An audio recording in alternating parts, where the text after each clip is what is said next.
Dentro da enorme cadeia que é o ecossistema amazônico, as abelhas são as operárias da conservação da floresta.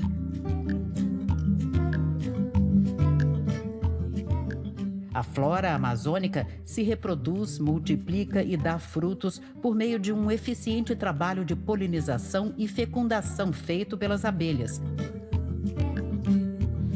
fundamentais para o equilíbrio do ecossistema e produção de alimentos para o homem e os animais nas florestas tropicais.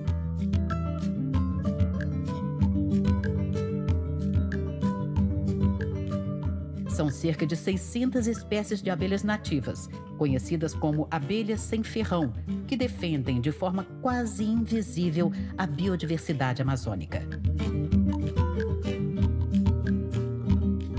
As abelhas em todo o mundo, elas são essenciais para a polinização das plantas. Bom, o que é a polinização? A abelha faz o papel de transportar o espermatozoide de uma flor masculina para o estigma, ou seja, o receptor de uma flor feminina.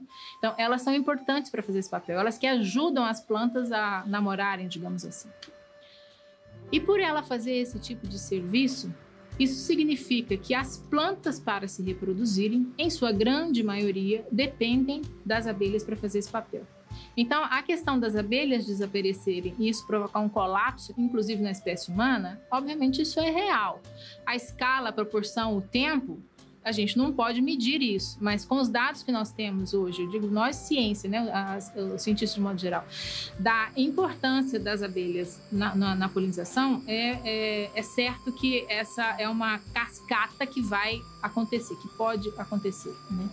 Se a gente pensa só nas abelhas sem ferrão, no Brasil, por exemplo, há estimativas que, se você pensa num bioma como o Pantanal, até a floresta amazônica, você está falando da responsabilidade de polinização entre 30% das plantas que acontecem lá no Pantanal até 90% das plantas que acontecem na Amazônia.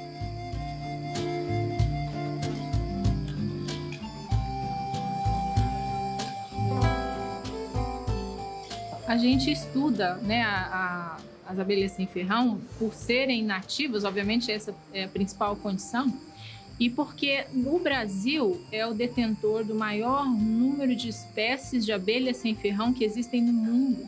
Então, a gente está com todo esse objeto, esse material biológico em mãos e nós precisamos entender do nosso próprio patrimônio genético, né, da nossa própria diversidade.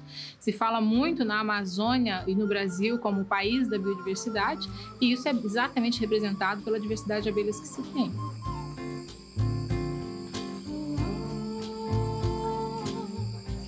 Então, uma coisa interessante é que quando a gente pergunta para qualquer pessoa quando a gente fala abelha, o que te lembra? As pessoas normalmente dizem assim, bom, quando eu falo de abelhas, eu penso em ferrão, ferroado, ou então eu penso em mel, quando eu acho que eu estou pensando bem sobre as abelhas, né?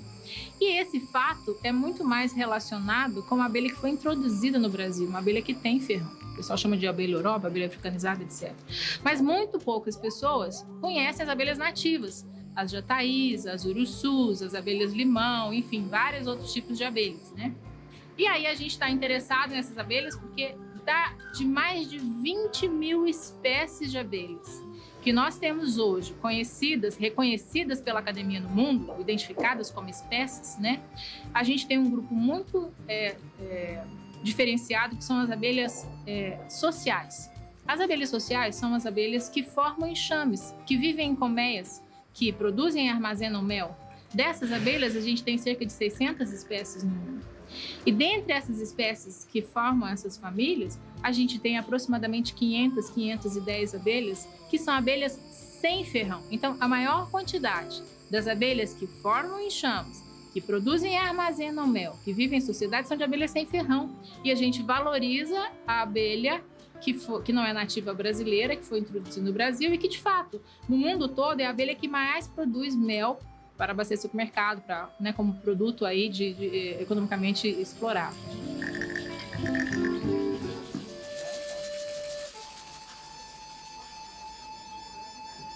Tem algumas diferenças, mas no princípio geral a gente a gente praticamente pode dizer que tem o mesmo esquema, digamos assim, colaborativo. Porque a colmeia de abelha ou a colônia de abelha, a quantidade de indivíduos formando uma família, a gente considera como sendo um superorganismo.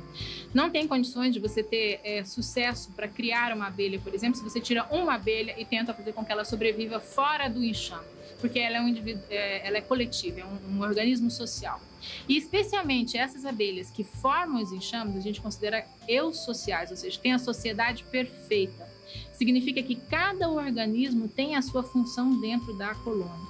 E assim, então, cada uma delas trabalha uma determinada função para manter o todo. E nesse sentido, tanto a abelha com ferrão quanto a abelha sem ferrão são equivalentes.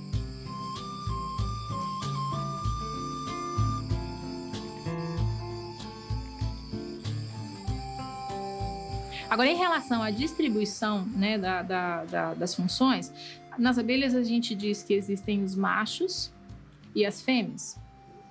E entre as fêmeas existem as castas, operárias e rainhas. As rainhas são as fêmeas férteis, ou seja, aqueles indivíduos que têm capacidade de se reproduzir. Então, elas são capazes de serem fecundadas pelos machos, formarem um novo indivíduo, gerarem novos indivíduos. Já as operárias, o próprio nome diz, né? As operárias são operárias, ou seja, nasceram para trabalhar. Então, a função delas é manter a colônia como um todo, desde ajudar a rainha a se reproduzir até buscar alimento no campo e produzir esse alimento. Só que nesse sentido, as abelhas sem ferrão, por exemplo, a rainha se acasala com 1 a 6 machos, quando muito. Já as abelhas com ferrão podem se acasalar até com 100 machos diferentes. Então, formam colônias muito mais populosas do que as abelhas sem ferrão, que as colônias são menores. E por isso, sendo menores, elas precisam de um oco para elas conseguirem fazer a manutenção da temperatura.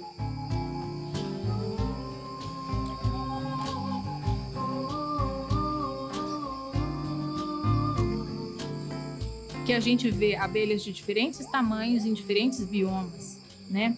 Agora, obviamente, em relação à temperatura, talvez isso tenha um pouco mais de relação diretas, né? Como eu disse, as abelhas sem ferrão, pelo fato de elas necessitarem de um oco protegido, significa que a manutenção da temperatura depende delas, mas também depende do ambiente onde elas habitam. E por isso essas abelhas, por exemplo, só ocupam a faixa tropical, um pouco subtropical do planeta.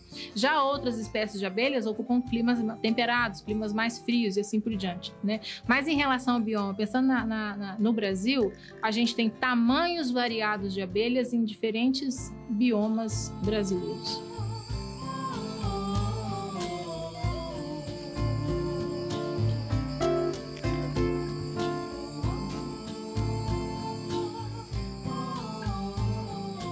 Quando se pensa em abelha, se pensa em ferroado.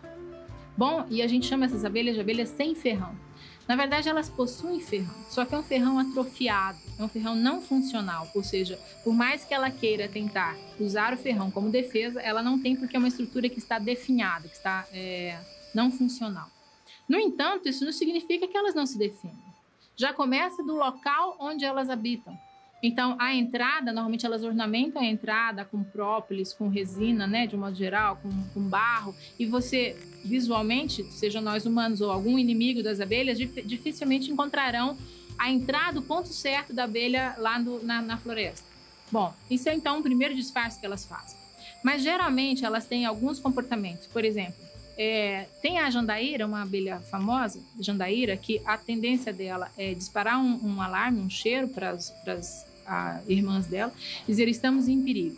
Então elas saem e tentam revoar em volta do agressor, né? E elas tentam morder esse agressor. Mas em casos extremos, onde tem uma vespa, aqui a gente chama de caba, né? Onde tem alguns insetos, morcego, etc., que está tentando entrar dentro da colônia, então elas constroem umas bolinhas, que são bolinhas de geoprópolis, é barro mais própolis, que elas têm armazenado dentro de casa. E numa condição como essa, elas rolam essa bolinha e fazem um tampão na entrada da colônia, por exemplo. Esse é um dos mecanismos de defesa. Ninguém entra aqui, a gente não sai, mas também ninguém entra. Tem outra espécie, por exemplo, a jupará, que ela defende com a própria cabeça. Na entrada da colônia, elas fazem uma barreira colocando uma cabecinha do lado da outra. Então, elas formam um bloco de cabeças para evitar que as abelhas que outros inimigos possam adentrar ali naquele local. Tem as abelhas jataí, por exemplo, que são conhecidas como abelhas kamikaze. Então, qualquer agressor, seja uma abelha de outra espécie, seja uma vespa, enfim, que tente aproximar, elas saem em volta desse inimigo, grudam nele e mordem e perdem a vida para esperar que aquele inimigo fique imobilizado. Então, elas entregam a própria vida para evitar esse tipo de coisa, né? Tem abelhas que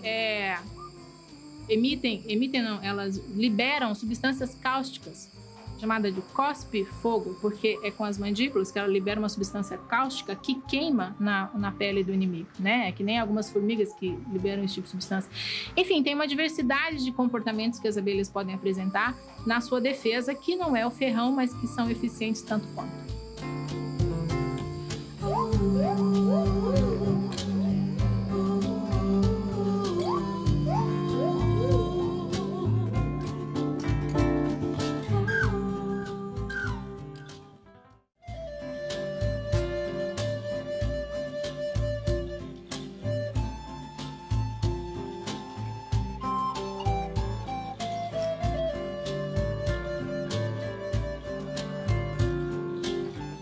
Bom, a abelha, como qualquer outro animal, precisa das suas fontes de vitaminas, de açúcares, né, de sais minerais de modo geral, de proteínas de modo geral.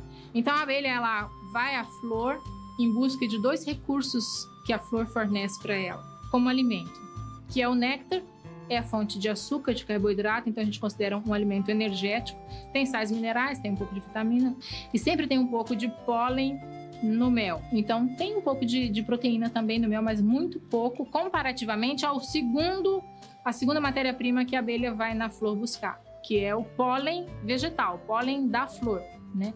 E que ela traz para casa e ela processa tanto o néctar, que por enzimas do próprio corpo ela consegue transmutar isso em mel, no que no produto a gente chama mel, e o pólen, que é o pólen vegetal, que ela também acrescenta elementos do seu próprio corpo, enzimas do seu próprio corpo, inclusive algumas leveduras, para produzir a fermentação desse mel, a maturação desse mel, e chegar no produto final que nós chamamos de pólen meliponícola, ou seja, o pólen que já foi processado pela própria abelha. E basicamente o néctar, então, é fonte de energia, o mel vai ser fonte de energia, e o pólen vegetal, que vai ser o pólen meliponícola, que é a fonte de proteínas para as abelhas. As abelhas também buscam outras coisas nas flores, né? Elas buscam resinas, por exemplo. As resinas são exudados das plantas, no sentido de se defender quando acontece algum tipo de machucado na planta ou algum tipo de ferida, enfim, alguma até infecção viral da planta, ela libera exudados. E a abelha aproveita essas resinas, traz para dentro de casa. Normalmente elas misturam com a cera que elas mesmas produzem ou com barro que elas coletam de algum lugar, formando o que a gente chama de própolis ou de geoprópolis quando está misturado com barro também, né? E já essa própolis é um sistema que ela mistura, uma resina que ela mistura com cera para construir toda a estrutura da casa. Então toda a estrutura da casa da abelha internamente, dos potes onde ela vai armazenar o mel e pólen, os discos de cria onde ela vai colocar a postura, tudo isso é a base desse cerume, né? E a própolis em si, muitas vezes ela utiliza para a sua própria defesa. Além da calafetação do ninho, a proteção, calafetação do ninho, ela também utiliza como uma forma de defesa. Então tem várias abelhas que quando se sentem agredidas, elas pegam bolinhas de cera e de cerume, de própolis e ficam grudando no inimigo, pretenso inimigo delas.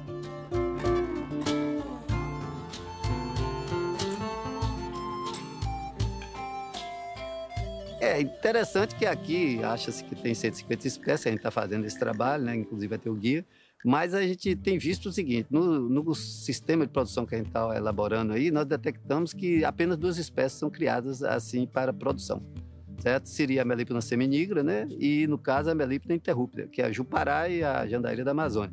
E aí, os outros, o pessoal tem as abelhas, mas não cria comercialmente. Mas existem outras abelhas com potencial. Então, por exemplo, dentre elas, para mel, a gente já fizemos esse trabalho, detectando em torno de 8 abelhas das 21 melíponas, do gênero Melipona que existe, a gente detectou 8 que são bem produtivas, que seria a Melipona eburna, né? Melipona interrupta, seminigra, aí vem a Melipona lateralis, aí vem a Melipona braquiqueta, que a gente descobriu agora, e tem também, no caso, outras melíponas que vão poder ser utilizadas, a grandes, por exemplo, né? Mas só que até agora nós não temos informações suficientes. É esse estudo que a gente está fazendo, para que passe para o produtor. Porque à medida que se cria o animal, ele também passa a ser conservado. Porque existe preservação, que é manter o animal lá, né? Que é o trabalho do meio ambiente, e existe a conservação, que é um trabalho conjunto, meio ambiente com a agricultura, em que há o desenvolvimento da atividade, né? Por exemplo, plantios de frutíferas, plantio de florestas hoje como está, e a exploração disso com abelhas. E até o uso da abelha em pomares, como laranja, café, etc. Então, consequentemente, essa questão vai ser muito importante, assim, mas para isso vai precisar conhecer as abelhas que fazem. Então, se você listar, por exemplo, você me perguntou de mel, mas eu vou te adiantar, por exemplo, se quiser produzir pólen, samburá e própolis, a gente trabalha com a abelha chamada Scaptrigona ou outra Phrisiomelitta, que é a canudo ou moça branca, que a gente chama. São espécies muito boas para a produção de própolis e de pólen, principalmente a Scaptrigona.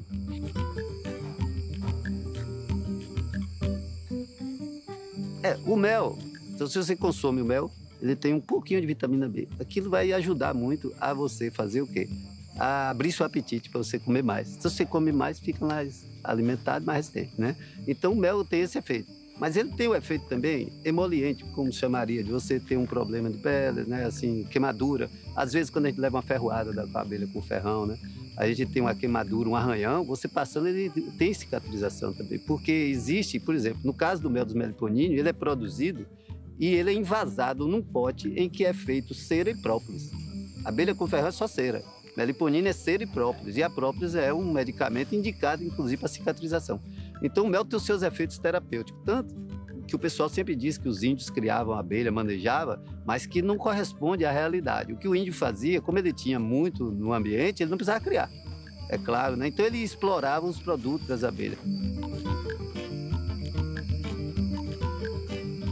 Então, na verdade, o uso do mel, ele já vem de antigos. Aí vem dos índios, né? E tudo que eles utilizavam bastante. Mas, na verdade, o principal uso hoje seria, já que o mel está sendo colhido com mais rigor, né? Melhores técnicas, boas práticas, consequentemente, esse mel está sendo utilizado mais na alimentação. Mas ele já é muito...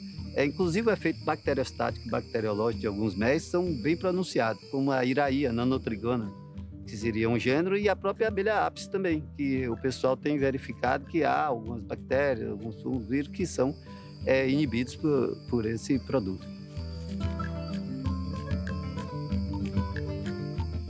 Na verdade, o uso do mel, ele vem desde os egípcios, né? Naquele tempo já criava abelha e tudo, né? E no Brasil, os índios usavam na alimentação, com alimento direto, né? Então, essa questão do consumo, ele vem dos povos antigos. O que a gente está falando é o manejo da criação, como criar. Os índios não criavam abelha. Eles, às vezes, até traziam colônias que achavam no mato para junto da casa dele. Aí, depois que ela se enchia de mel, ele ia lá e explorava. Muitas vezes, ele ia nas árvores também e fazia o quê? Retirava o alimento que ele queria, que era o mel, e ele comia os filhos das abelhas.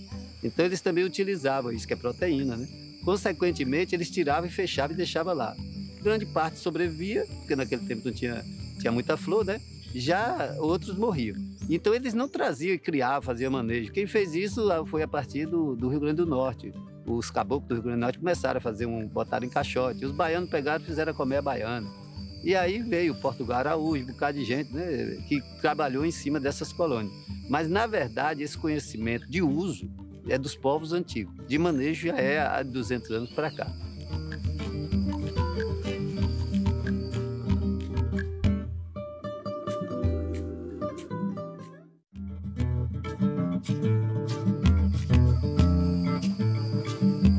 A comunicação das abelhas, no caso das abelhas sem ferrão, na verdade, quando vocês convidaram a gente, sempre falou em comunicação e falaram logo da dança das abelhas.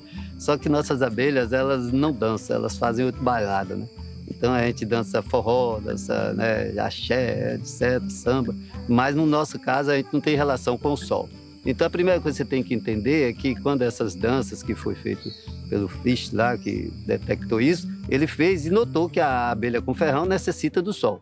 E aí entra uma coisa interessante que eu vou relatar. E as abelhas nossas, não, elas vivem no interior da mata. Como elas vivem no interior da mata, não tem a visão de luz. Então elas têm que usar outras estratégias. As estratégias que usaram, segundo o Dr. Kerr, seria o barulho e também a trilha de cheiro. Então, se ela vai numa flor, ela vem e coloca aquela substância dela e vai colocando, e as outras seguem aquilo, vai e volta. Certo? O barulho, ele é interessante, que o Dr. Kepler falou isso, e eu constatei isso na Bahia, em Uibaí, que é uma cidade que tinha um senhor. E ele tinha lá um material que ele conseguia detectar se as abelhas estavam fortes ou fracas, através do som. Então, o que ele fazia? Ele pegou o estetoscópio, cortou a ponta do estetoscópio, aquela parte redonda, e botava na entrada da colmeia. Quando fazia, estava fraco. Aí era forte. Então, através disso, ele notou que as abelhas, pelo som, elas conseguiam dizer se o enxame estava forte ou fraco. E o que quer dizer forte ou fraco? Um enxame forte, ele está, assim, muitas abelhas, as abelhas se comunicando, ou seja, elas vão à fonte de alimento, voltam e aí começa a fazer o quê? Aquele barulho, aquela situação em que comunica as outras, a distância, né? A orientação, etc. E essa questão de passar o alimento aí já é outro fato. É o mel, quando ela traz o néctar, ela vai processando no papo de mel e daí, chegando na colônia, ela passa para uma outra. E cada uma tem uma função. Consequentemente, essas nutrizem e outras, umas alimentam, outras transformam mais o mel, outras depositam o mel no pote, né?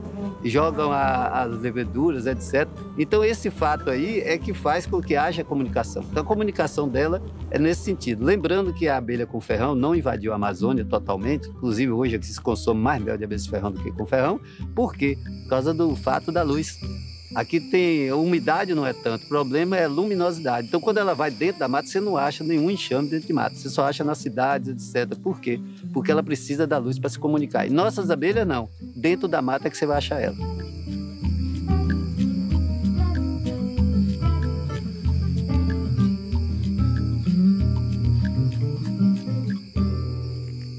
O principal papel ecológico das abelhas, é lógico, é a polinização, né? Mas a gente começa a perceber que as abelhas tinham algumas plantinhas associadas, algumas sementinhas associadas à entrada, misturadas com geopróbito e tudo mais. E a gente foi observar que, na verdade, tinha algumas sementes maiores que as abelhas estavam trazendo e armazenando dentro da colônia, né? E fomos investigar, então, o que era isso, para que ela trazia isso. E a gente percebeu que as abelhas, elas, aqui no INPA, por exemplo, elas atravessavam a avenida para ir no outro fragmento florestal aqui, que é na UFAM, traziam essas sementes para dentro da colônia, raspavam o arilo dessas sementes, colocavam misturado na estrutura da colmeia delas, com cera e com própolis, e depois de um certo tempo elas jogavam essa semente fora, e essas sementes começavam a germinar.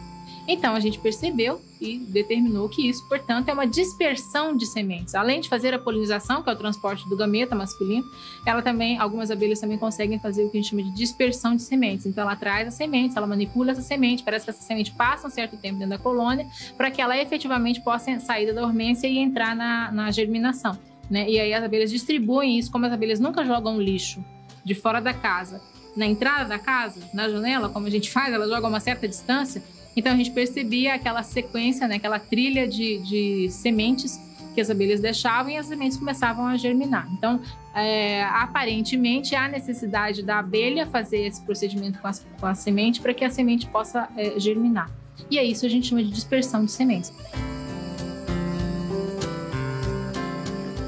A abelha é o único animal que você precisa trazer a natureza para perto desse animal para você criar esse animal. Porque todas as outras criações você praticamente limpa a natureza, desmata um certo pedaço para que você possa estabelecer aquela criação. Já a abelha é ao contrário. Você tem que rechear, você tem que plantar, você tem que encher de natureza para que a abelha possa estar lá. Então, é óbvio que qualquer desmatamento, né, não pensando na necessidade da abelha, é um impacto direto na manutenção das colônias de abelha, das populações de abelha, dos ninhos das abelhas de um modo geral. E a questão de aquecer, uma das coisas interessantes que a gente viu em pesquisas nossas aqui mesmo, é que as abelhas vivem nessa zona tropical, ou seja, elas já estão adaptadas a uma certa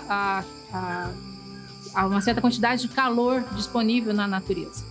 E elas tentam regular isso, porque se aumentar demais, é mais complicado para a abelha do que diminuir demais a temperatura.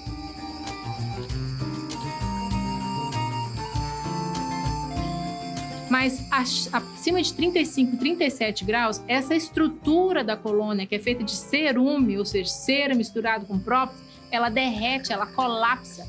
Então, ela não mantém a casa em pé.